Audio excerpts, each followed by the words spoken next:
They didn't knock. They didn't call. They just showed up. Trucks rumbling down my driveway, men in hard hats barking orders, and a smug HOA president named Todd standing on my land like he owned the place. That was the moment I knew this wasn't going to end well for them. Now, let me set the scene for you. My name's Jack, and I live on a ranch in Texas that's been in my family for over 100 years. This isn't just any old patch of dirt. It's a piece of history. My great-grandfather bought this land back in 1910 and made sure to include some very specific legal protections in the deed. Protections that no one, not even an HOA, could mess with. But we'll get to that part later. So here's how it all started. One fine morning, I got a letter from the HOA. If you've ever had the misfortune of dealing with an HOA, you already know that getting a letter from them is like finding a snake in your mailbox. It's never good news. The letter said they were installing a community solar grid for the benefit of all residents, and that it would be placed right across my ranch. Oh, and participation? Mandatory. Mandatory. On my land? I nearly choked on my coffee. Now don't get me wrong. I'm not anti-solar power. I think it's great if people want to slap some panels on their roofs and feel good about saving the planet. But when you start telling me what I can and can't do on property that's been in my family for generations, that's where I draw the line. Naturally, I called up Todd, the HOA president who somehow manages to be both irritatingly cheerful and condescending at the same time, and asked him what was going on. "Well, Jack," Todd said, his voice oozing with fake enthusiasm, "this is a community initiative. It's going to increase property values and make our neighborhood a shining example of sustainability." I told Todd that while I appreciated his passion for saving the planet, I wasn't exactly thrilled about having solar panels scattered across my ranch without so much as a polite ask. His response? "Oh, it's not really up for discussion. It's in the CC and RS. Yes, the CC and RS covenants, conditions, and restrictions, the HOA's sacred rulebook that they wield like some kind of bureaucratic Bible." According to Todd, the CC and RS gave them the authority to do whatever they wanted as long as it was in the best interest of the community. And apparently, turning my ranch into their personal solar farm fell under that category. At this point, I could have fought back right away. I could have pulled out my great-grandfather's deed and shut them down then and there. But where's the fun in that? Instead, I decided to let them dig their own grave, literally. Over the next few weeks, Todd and his crew went full steam ahead with their plans. Trucks rolled in with stacks of solar panels. Construction crews started digging trenches and laying cables, and Todd strutted around like he was building the next Hoover Dam. Meanwhile, I just sat back on my porch with a cup of coffee and watched it all unfold like it was the best reality show on TV. And here's where I want to pause for a second and ask you, what would you do if someone tried to pull something like this on your property? Would you fight back immediately or let them walk right into their own mess? Drop your thoughts in the comments. I'm dying to hear how you'd handle this kind of nonsense. Anyway, back to the story. By week 3, they had installed about half of the solar panels and were getting ready to connect everything to the grid. That's when I decided it was time to drop the hammer, or rather, drop a certified letter from my lawyer right into Todd's lap. The letter was short but devastating. "Dear HOA," it began, "because lawyers are nothing if not polite. Your actions have violated a legally binding clause in Mr. Jack Smith's property deed dated 1910. It went on to explain that no changes could be made to my land without written consent from me, a direct descendant of my great-grandfather, and that unless they removed every single panel within 30 days, they'd be facing legal action so severe it'd make their heads spin." I wish you could have seen Todd's face when he read that letter. The man went from smug to pale faster than you can say environmental liability. He tried calling me multiple times, but I let every call go straight to voicemail because honestly, watching him squirm was way more satisfying than any conversation we could have had. And so there I stood on my porch that fateful morning, sipping coffee as trucks screeched to a halt and workers scrambled around like ants whose hill had just been kicked over. Todd looked up at me from across the field with an expression that screamed, "What have we done?" And all I could do was smile. That was just the beginning of what would become one of the most satisfying battles of my life. A battle between one stubborn Texan rancher and an HOA that thought they could steamroll over history. You know, There's something magical about watching a group of people realize they've made a colossal mistake. It's like watching a slow-motion train wreck, except you're the one driving the train, and you've got popcorn in hand. That's exactly how I felt standing on my porch that morning, watching Todd and his HOA crew scramble around like chickens with their heads cut off. But let me tell you, the real fun was just getting started. After Todd received that lovely little letter from my lawyer, he did what any self-respecting HOA president would do. He called an emergency board meeting. Now, I wasn't invited to this meeting, big surprise, but I heard all about it from my neighbor Karen. Yes, her name is actually Karen. And yes, she lives up to every stereotype you're imagining right now. Karen loves HOA drama more than she loves her perfectly manicured lawn. So of course she was all too happy to fill me in.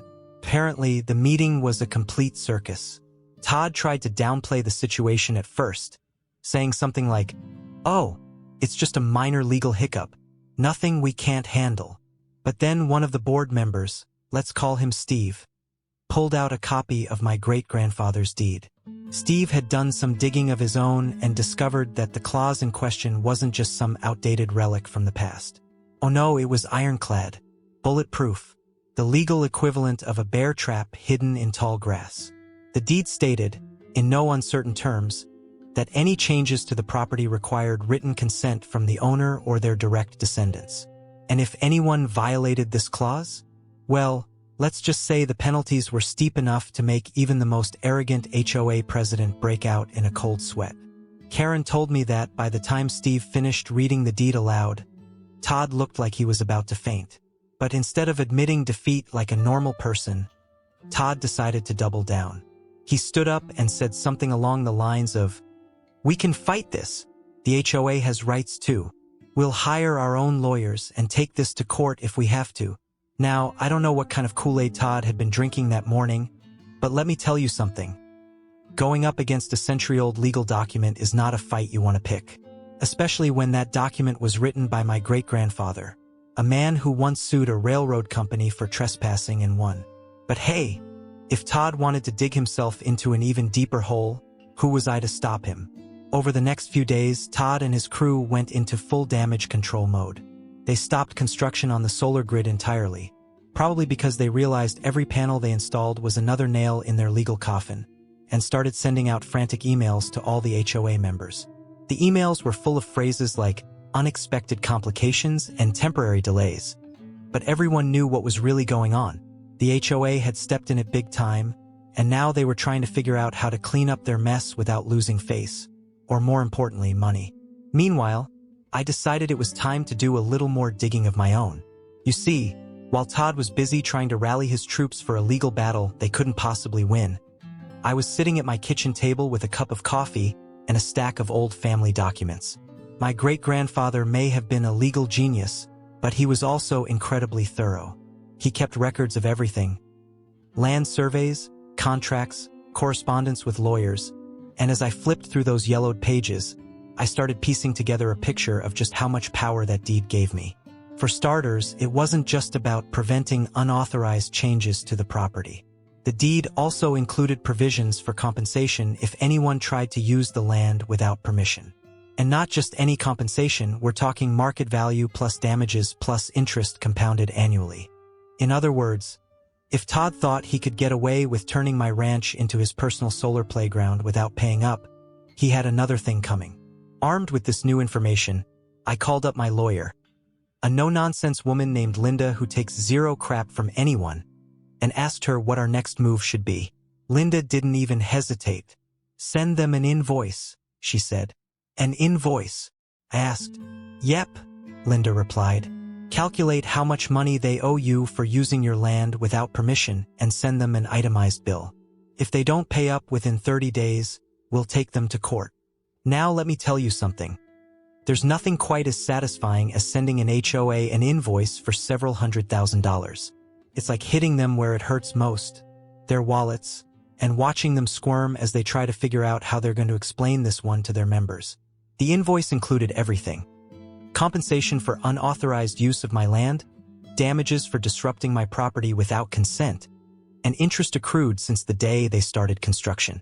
By the time Linda finished crunching the numbers, The total came out to just over $250,000. A number so big it might as well have been written in neon lights. I sent the invoice via certified mail because I wanted proof that Todd received it. And oh boy, did he receive it. Karen told me she saw him pacing back and forth on his front lawn with the letter in hand, looking like he'd just been told his house was built on an ancient burial ground. But here's where things get really good.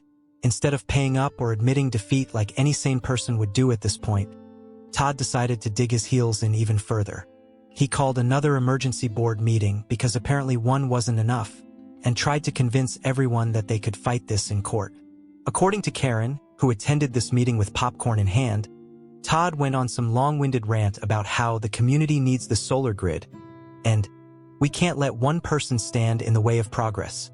But Steve, the same guy who had read my great-grandfather's deed aloud at the last meeting, wasn't having any of it.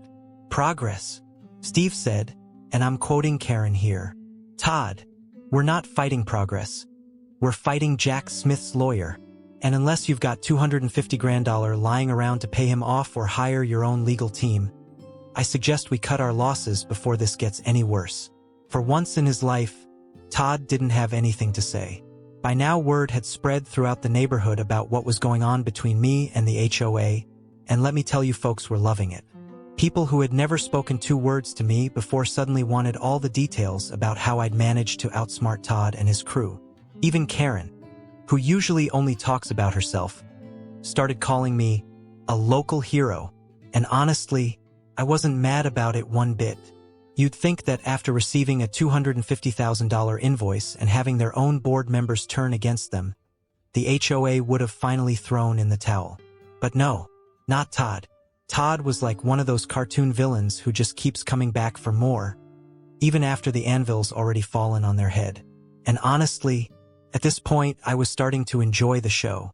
So here's what happened next. A few days after I sent the invoice, I got another letter from the HOA. This time, it wasn't one of their usual passive-aggressive memos about community standards or unapproved lawn ornaments. No, this was a full-blown legal threat. They claimed that my refusal to cooperate with the solar grid project was a violation of the CC and RS, and that if I didn't back down, they'd fine me $500 a day until I complied. Now, let's pause here for a second.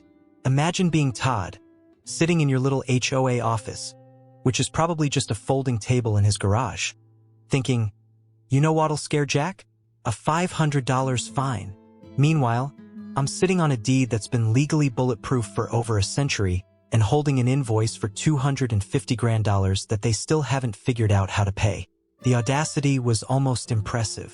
Naturally, I forwarded the letter to Linda, my lawyer. Her response? She laughed. Actually laughed out loud. Then she said, Jack, this is like watching someone try to fight a grizzly bear with a pool noodle. Let's have some fun with this. And fun we had. Linda drafted a response letter that was equal parts professional and devastating. It started off polite, because lawyers are nothing if not polite, but quickly got to the point.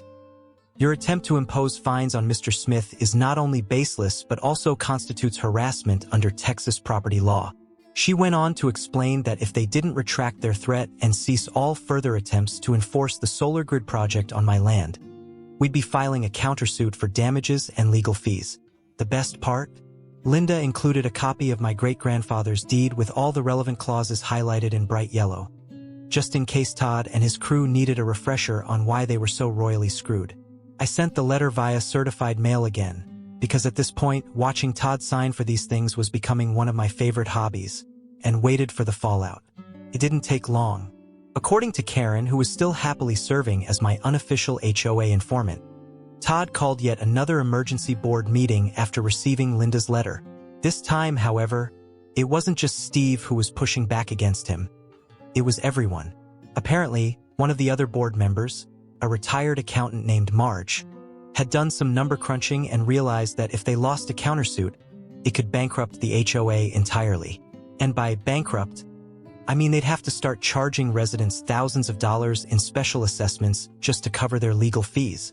Let me tell you, nothing turns an HOA against its president faster than threatening their wallets.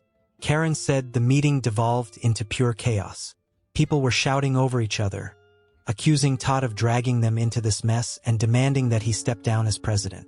At one point, someone even suggested dissolving the HOA altogether, which honestly sounded like a dream come true. But Todd? Oh no, Todd wasn't ready to give up just yet. He stood up and gave this impassioned speech about how he was only trying to do what was best for the community and how they couldn't let one stubborn rancher stand in the way of progress. Progress? Marge reportedly shot back. Todd, we're not building the Hoover Dam here. We're talking about solar panels on land that doesn't even belong to us. By the end of the meeting, Todd had been officially voted out as HOA president. A unanimous decision, according to Karen, and replaced by none other than Steve.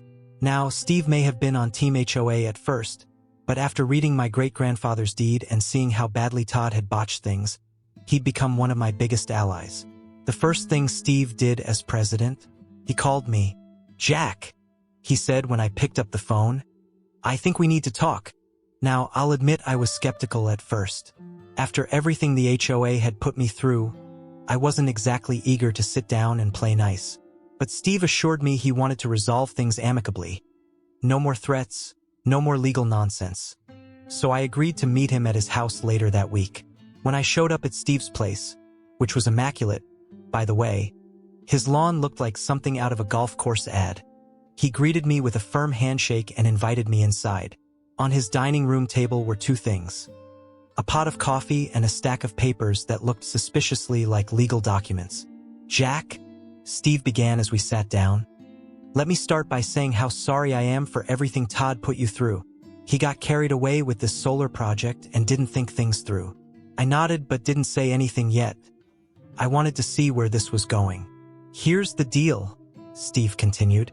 "The HOA has decided to abandon the solar grid project entirely. We're going to remove all the panels from your property and restore your land to its original condition." Now that caught my attention. "But," Steve added cautiously, "we're hoping you might be willing to drop your invoice in exchange for us covering all restoration costs." I leaned back in my chair and pretended to think it over for a moment. Even though I'd already made up my mind, the truth is, I didn't care about squeezing every last penny out of them. I just wanted my land back and an end to this ridiculous saga. "All right," I finally said. "You cover all restoration costs, every last dime, and we'll call it even." Steve looked relieved, like he'd just dodged a bullet, and extended his hand again. We shook on it right there in his dining room. Over the next few weeks, true to their word, the HOA removed every single solar panel from my ranch and brought in crews to repair all the damage they'd caused during construction. By the time they were done, my land looked as good as new, maybe even better. As for Todd, well, rumor has it he moved out of the neighborhood shortly after being ousted as president. Last Karen heard, he was trying to start an HOA in some other poor unsuspecting community. But hey, not my problem anymore. You'd think that would be the end of it, right? The HOA backs off. Todd disappears into whatever khaki-clad abyss he came from, and I get my ranch back in pristine condition. But no, because this is an HOA we're talking about, and if there's one thing they're good at, besides writing passive-aggressive letters, it's finding new ways to make your life unnecessarily complicated.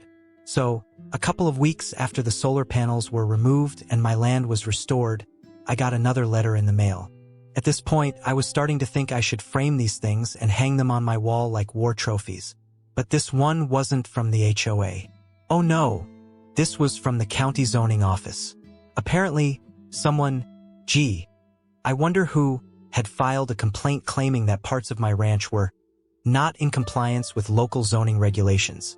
Now, let me tell you something about zoning regulations in rural Texas. They're about as flexible as a brick wall. Most of them haven't been updated since the 1950s, and they're full of vague language that can be interpreted however the powers that be see fit. For example, one of the complaints listed in the letter was that my barn, yes, my barn, was too close to a water source. Never mind that the barn had been standing there for over 80 years without a single issue. Apparently, it was suddenly a problem now. I called up Linda again and read her the letter over the phone. She sighed. A long, exasperated sigh that told me she was just as fed up with this nonsense as I was.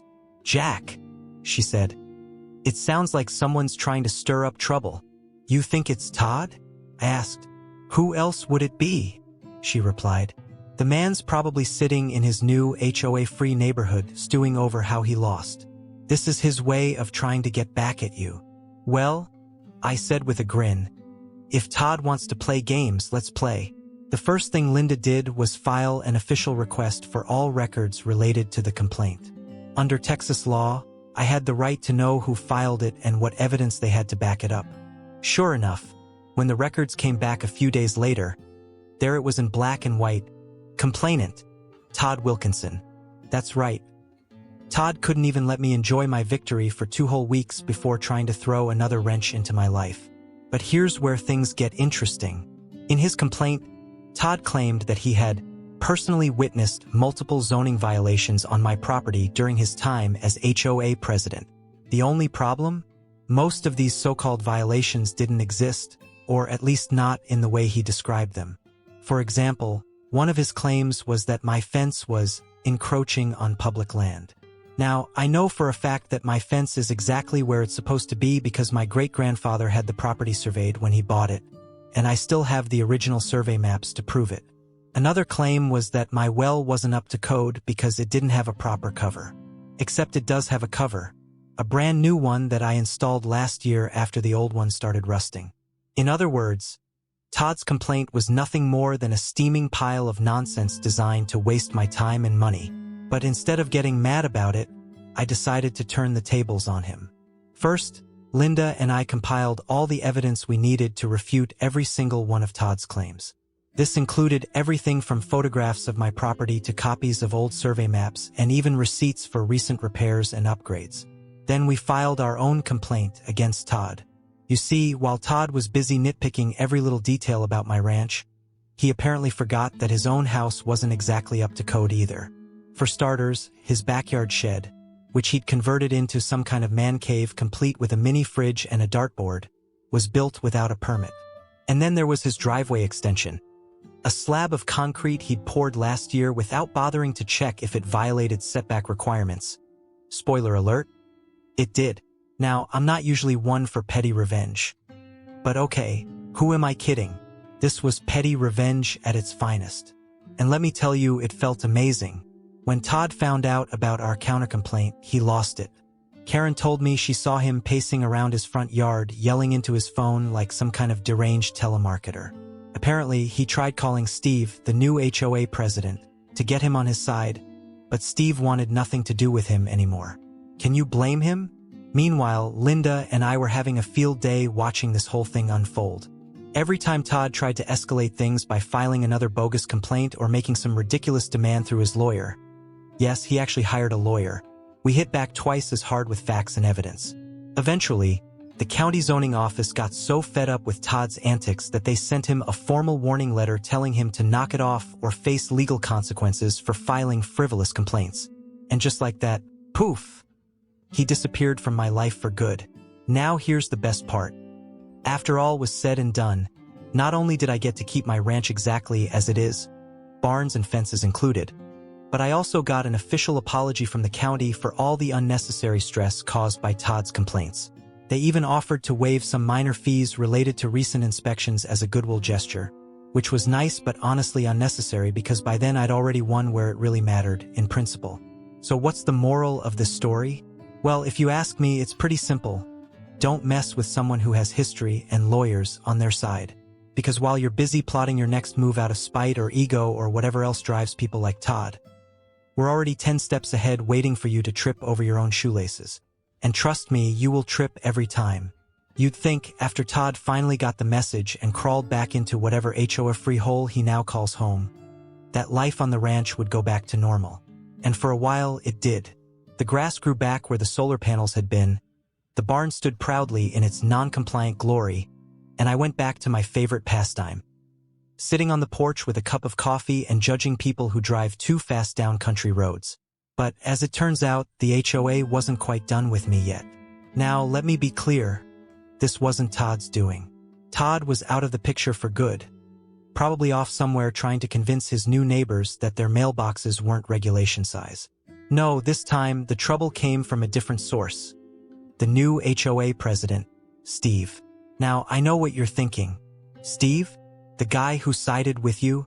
The guy who called you to make peace? Yep, that's Steve.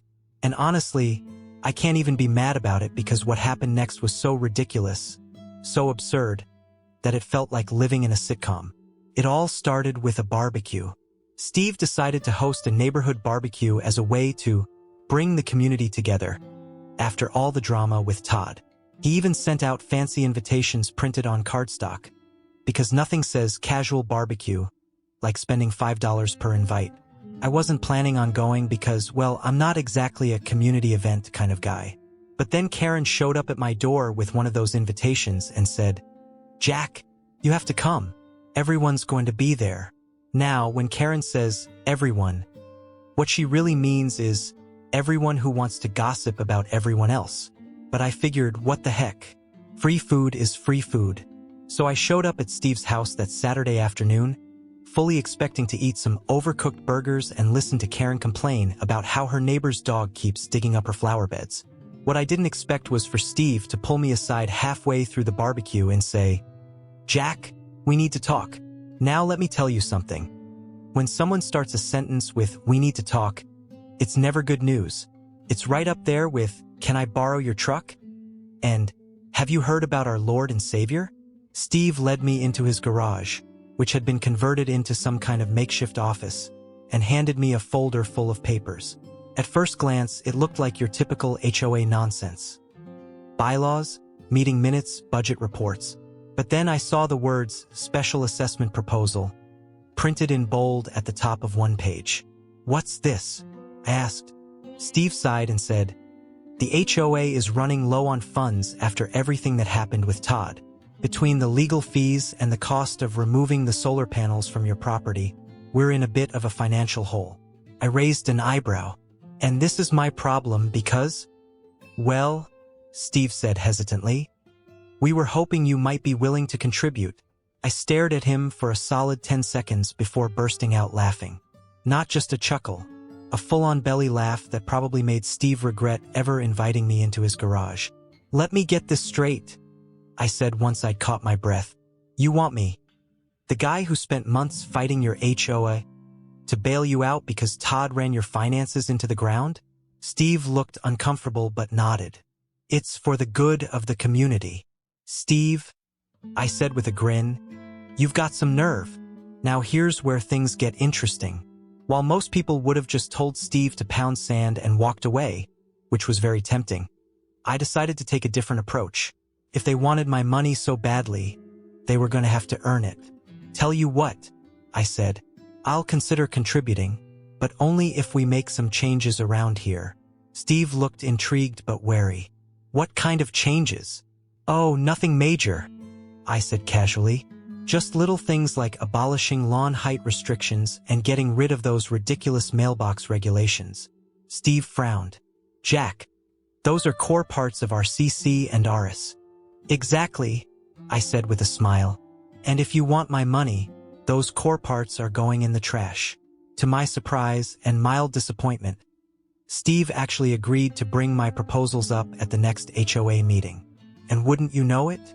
My neighbors loved the idea. Turns out most of them were just as sick of the HOA's micromanaging as I was, but didn't have the guts to speak up until now. The vote passed unanimously, well, almost unanimously.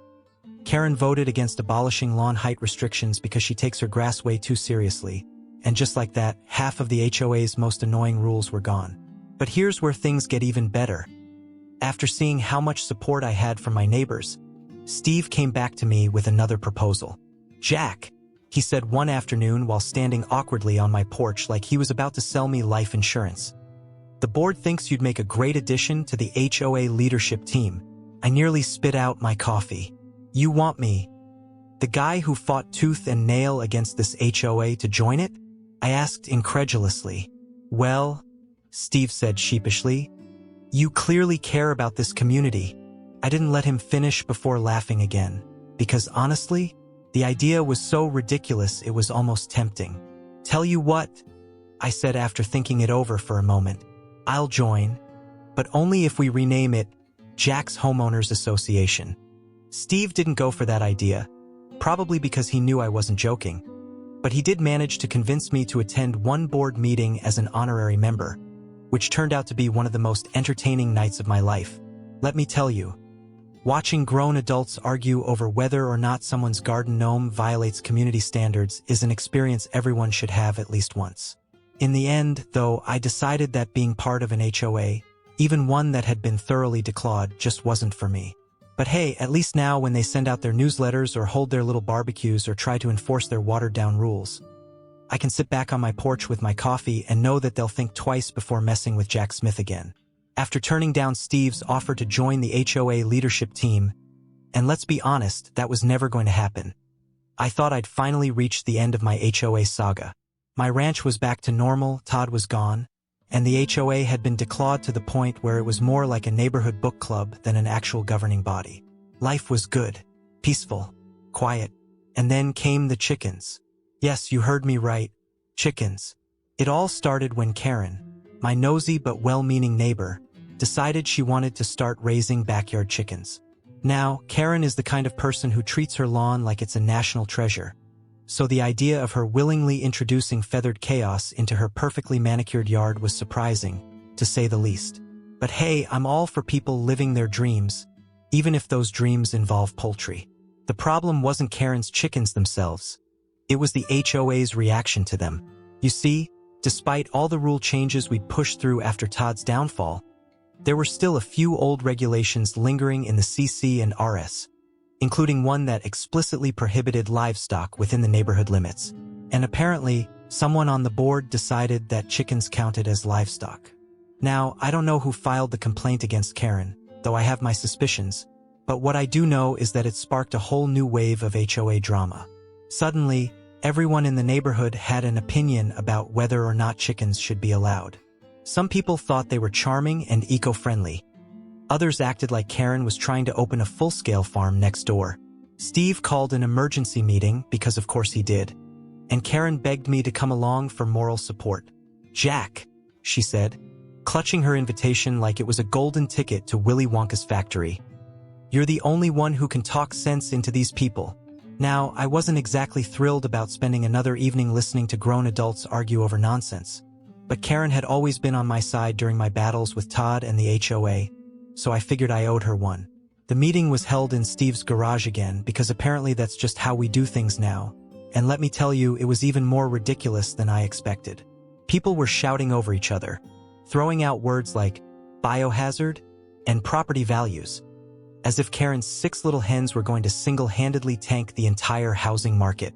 Karen stood up at one point and tried to defend herself, explaining how she'd built a proper coop and followed all the guidelines for raising backyard chickens responsibly. But before she could finish her speech, one of the board members interrupted her with something truly absurd. "What about predators?" "Predators?" Karen repeated, looking genuinely confused. "Yes," the board member said gravely. "Chickens attract predators. Foxes, coyotes, maybe even bears." Now, let me pause here for a second because this is important. We live in Texas, not Alaska, not Yellowstone National Park. Texas. The odds of a bear wandering into our neighborhood are about as high as Todd winning Neighbor of the Year. I couldn't help myself. I burst out laughing right there in the middle of the meeting. "Bears," I said between chuckles. "Are you serious? What's next? Are we going to ban bird feeders because they might attract pterodactyls?" Steve shot me a look that said, "Not helping." But honestly, at this point, I didn't care. After what felt like hours of back-and-forth arguments, and several more ridiculous comments about how chickens were going to destroy our way of life, the board finally voted on whether or not Karen could keep her hens. The result? A tie. Yep, a tie vote. Half the board thought chickens were fine.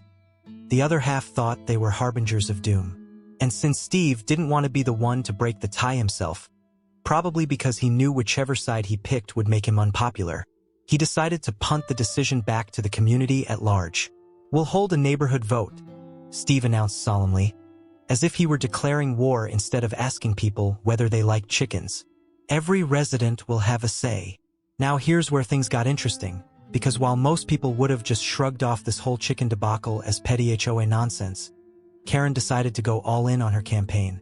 She started knocking on doors, handing out flyers with pictures of her hens, which she'd named after characters from the Golden Girls, by the way, and even baked cookies shaped like eggs to win people over. And me? Well, I couldn't resist getting involved too. But not in the way you might think. You see, while Karen was busy running her pro-chicken campaign like she was trying to win a Senate seat, I decided to take a different approach. Satire. I printed out fake flyers warning people about the chicken apocalypse and taped them up around the neighborhood. They included gems like, "Did you know chickens can grow up to 10 feet tall if left unchecked? Studies show that exposure to chicken feathers can cause spontaneous baldness. Don't let Karen turn our neighborhood into Jurassic Park." Most people got a good laugh out of them, especially Karen. But there were a few folks who actually thought they were real, which honestly says more about them than it does about me. When voting day finally rolled around, Steve set up a little booth outside his house with ballots and pens for everyone to cast their votes. It felt like some kind of bizarre carnival attraction. Step right up, decide whether chickens are friends or foes. In the end, and much to Karen's relief, the pro-chicken side won by a landslide. Turns out most people didn't actually care about livestock regulations. They just wanted free cookies and egg-shaped flyers. Karen celebrated by throwing another barbecue, this time at her house, complete with deviled eggs made from her hen's first batch of fresh eggs, which were delicious, by the way, and thanked everyone who supported her during what she called the Great Chicken Debate. As for me, well, let's just say I learned an important lesson that day. No matter how absurd HOA drama gets, and trust me, it gets very absurd, it's always worth sticking around for the laughs. And honestly, if anyone ever tries to mess with Karen or her chickens again, they're going to have Jack Smith and his fake flyers to deal with. After the Great Chicken Debate, I thought things in the neighborhood might finally settle down. Karen got to keep her hens, Steve got to keep his job as HOA president, barely, and I got to keep my favorite pastime, sitting on my porch, sipping coffee, and watching the world go by. But, as it turns out, there was still one last chapter in this saga. A chapter that would cement my place as the HOA's ultimate nemesis and give me the most satisfying revenge of all. It started with a letter, because of course it did. This time, though, it wasn't from the HOA. It was from a company called Green Future Energy Solutions, or as I like to call them, Todd's Revenge Squad. Apparently, Todd had gone straight from being ousted as HOA president to working for this solar company, and now he was trying to bring his green dreams back to life on my ranch. The letter was polite enough on the surface.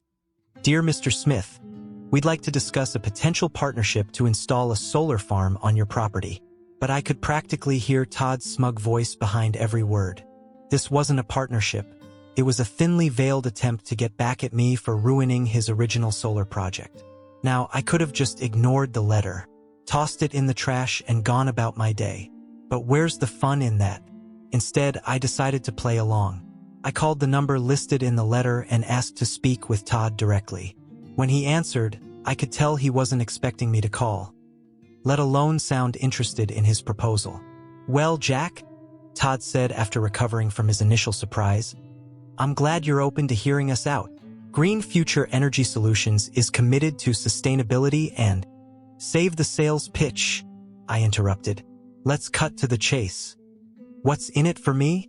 Todd hesitated for a moment before launching into some spiel about long-term revenue potential and environmental stewardship. But all I heard was blah blah blah because let's be real, Todd didn't care about saving the planet, he cared about saving face. "Okay," I said after letting him ramble for a while. "I'll consider it, but only if we do things my way." Todd sounded suspicious but intrigued. "What do you mean by your way?" "Oh, you'll see," I replied cryptically. "Why don't you come by the ranch next week, so we can discuss it in person?" Now, here's where things get fun. Over the next few days, I got to work setting up what can only be described as the most ridiculous fake solar farm proposal anyone has ever seen. I printed out fake blueprints with absurd designs, like solar panels shaped like cowboy hats, and created a PowerPoint presentation full of buzzwords like synergy and disruptive innovation. I even built a miniature model of my ranch with tiny plastic cows grazing under solar panels. When Todd showed up at my ranch that following week, He looked equal parts excited and wary, as if he couldn't decide whether this was going to be his big comeback or another humiliating defeat. "Come on in," I said, leading him into my living room where I'd set up a makeshift conference area complete with charts, graphs, and a plate of cookies shaped like solar panels, because why not? For the next hour, I walked Todd through my completely bogus proposal. I told him how we could turn my ranch into the world's first sustainable cowboy-themed energy park, with attractions like solar-powered mechanical bulls and wind turbines disguised as cactus plants. Every time he tried to ask a serious question, like how much energy these ridiculous contraptions would actually produce, I'd hit him with more nonsense about pioneering new frontiers in renewable energy. To his credit, or maybe his desperation, Todd actually tried to play along at first. He nodded politely as I pointed out where we could install solar panel-covered teepees and pretended not to notice when I accidentally referred to photovoltaic cells as photo-something-majigs. But by the time I unveiled my piece de resistance, a plan to replace all the fences on my ranch with electric ones powered by solar energy, Todd couldn't take it anymore. "Jack," he said, rubbing his temples like he had a migraine coming on. This isn't serious." "Of course it is," I replied with mock indignation. "Don't you see? This is the future of green energy." "No," Todd snapped. This is ridiculous. You're wasting my time." And there it was, the moment I'd been waiting for. "Well," I said with a shrug, "now you know how it feels." Todd stared at me for a long moment before realizing what was happening. His face turned bright red, whether from anger or embarrassment or both, and without another word, he stormed out of my house. As soon as he was gone, I burst out laughing so hard I nearly fell off my chair. Was it petty? Absolutely. Was it worth it? Oh, 100%. After that little stunt, Todd never bothered me again, and neither did anyone else from Green Future Energy Solutions. Word must have gotten around that Jack Smith wasn't someone you could mess with, not without paying for it one way or another. And so here we are, the end of my HOA saga, for real this time. My ranch is still standing strong, Karen's chickens are still clucking happily, and Steve's HOA has been so quiet lately that sometimes I forget it even exists, which is exactly how an HOA should be if you ask me. So what's the moral of this story? Well, if there's one thing I've learned through all of this chaos and nonsense, it's that standing your ground is always worth it. Even if it means ruffling a few feathers or throwing some fake solar panel cookies into the mix. Oh, and never underestimate the power of humor when dealing with people who take themselves way too seriously. Sometimes all it takes is a little satire and maybe some cowboy hat-shaped blueprints to remind them that they're not as important as they think they are. If you enjoyed this wild ride through HOA Dramaland, or if you've got your own crazy HOA stories, I'd love to hear about them. Drop a comment below, hit that like button if you're feeling generous, and don't forget to share this with anyone who could use a good laugh at an HOA's expense.